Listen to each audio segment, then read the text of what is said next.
Are you starting to believe in the two top teams in the East? Oh. The Bulls and Wizards? Okay, before we get into this, let's see how long it takes us to make this topic about the Lakers. Pablo, go. I'm gonna start keeping track of time. 12:43. Let's go. See, my approach was actually to do the thing that we always do when topics like this are boring. It's to not make it about the Lakers, although that's a good option. It's to make it about Michael Jordan. It's stunning to me. Because listen. This is something I thought about when I Googled, are the Bulls for real this morning, which is the thing I did in an attempt to get prepared for what we're going to talk about here today. Also, Googling, are Wizards for real?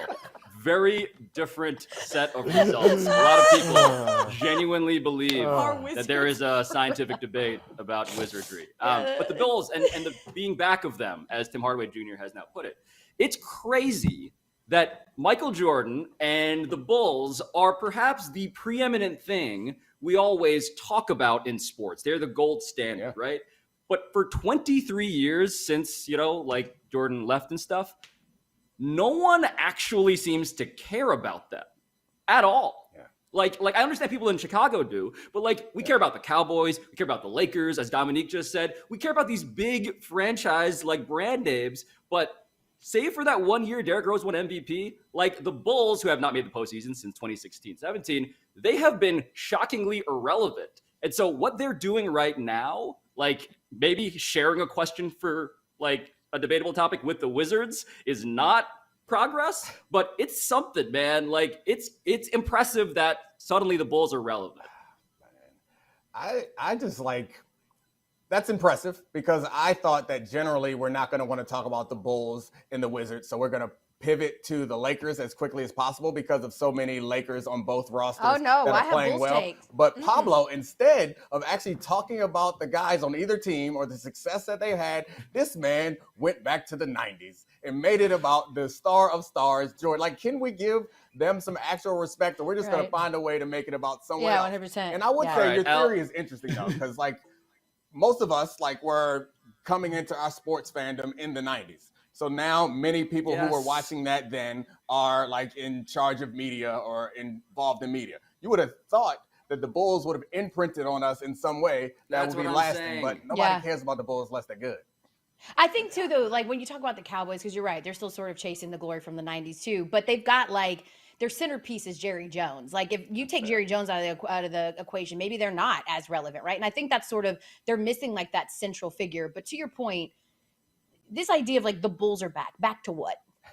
Back to the Derrick Rose Bulls or back to the dynastic Bulls? Because the deal is that quote came from Tim Hardaway Jr. after he had just got beat by said Bulls. And we all know that when someone beats us at something, we really like to amplify how good they are, right? I absolutely swear that I was getting smoked by FloJo the other day on the track. It turns out it was just an old woman, and I'm just out of shape. But in my mind, I was like, she must have been an Olympic track runner. I conflated what she did because she beat me. And so I think that's a little bit what's happening here. I give it to the Bulls because they had a play in their game yesterday that was so incredible. In fact, I think we actually have that play too. But it was really sort of indicative of what they're doing right now. Watch Alex Caruso all over the place. He picks the pocket, right? And then Lonzo Ball with an outlet pass to Zach LaVine. And then this. What? Yeah. Come on. Yeah. But that's what they're doing, guys. They're aggressive. They're playing great defense. Yes. They've got the top 5 and 6 scorer in the league in Zach LaVine and DeMar DeRozan. Maybe they're for real. They're 8-3, which is only impressive in football, but maybe they're for real. No, what they did this offseason is actually interesting in a real way. So basically, Zach LaVine is up for an extension. And what they decided to do, instead of paying Zach LaVine to lock him in because he wants that bigger money extension, is they said, you know what we're going to do? We're going to go all in on this season, and we're going to try to win right now. And even though Zach LaVine can leave as an unrestricted free agent next offseason, we think we're going to be so good that he's going to want to stay, even though he doesn't have to. So they went and signed Lonzo Ball, now shooting 45% on 7 threes a game. I was going to drop it on y'all. It's going to be amazing. They got Alex Caruso, who is making LeBron. Now we can wedge the Lakers into this. Look, how much time? Yes, because it's 12:48 p.m. and I just referenced LeBron James. 5 minutes. 5 minutes. Nice job. That's impressive. DeMar DeRozan, who I thought was not a useful NBA player on a team that really wanted to contend, is that right now. And even Vucevic, who's their bigger signing, at the deadline last year, who's struggling right now, he'll come through at some point.